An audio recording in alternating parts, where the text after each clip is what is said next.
এটা কোনো বক্তৃতার মিটিং নয়, কোনোভাবেই নয়। বিক্ষোভ মিছিল আমরা সেই কারণেই এখানে এসেছি।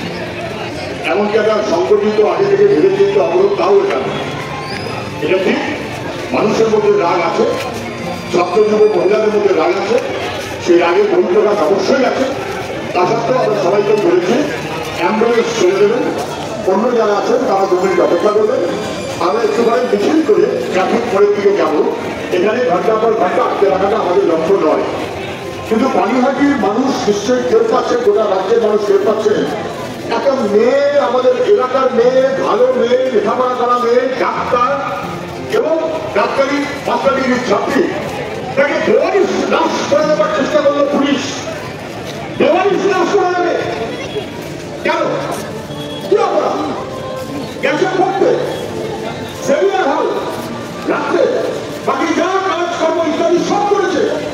অলিম্পিকের খেলা বাকি দেখেছে, পড়াশোনা করেছে, তার বান্ধবীরা বলছে, বন্ধুরা বলছে।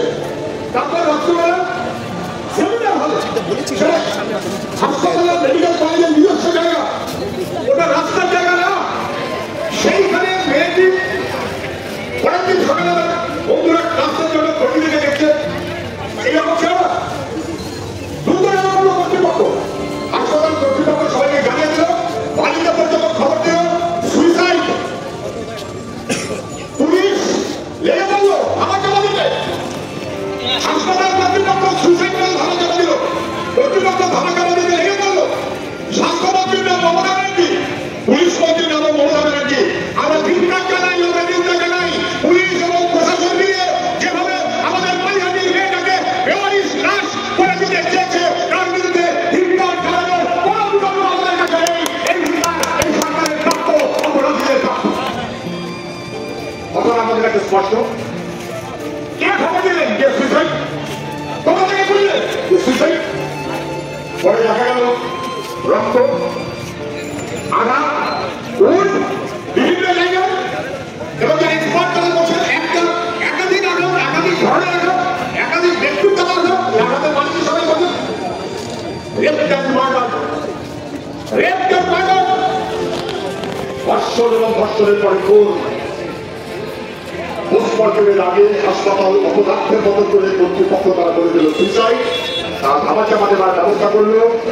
গোটা রাজ্যের মানুষ বুঝে গেছে, মিডিয়া বুঝে গেছে, সবাই বুঝে গেছে এটা রেপ অ্যান্ড মার্ডার। যারা এটাকে ঘুরিয়ে দেওয়ার চেষ্টা করেছিলেন তাদের শাস্তি কি হবে?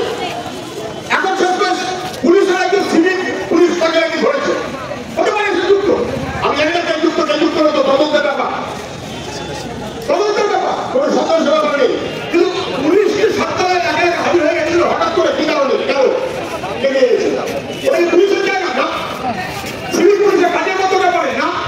তাহলে আরেকটা মতো খেলা হচ্ছে না তো, আরেকটা মতো খেলা, আবার আরেক রকম একটা চেষ্টা। সেই কারণে আমাদের কথাটা একেবারে স্পষ্ট, এর বিচার ঠিক মতো হতে হবে।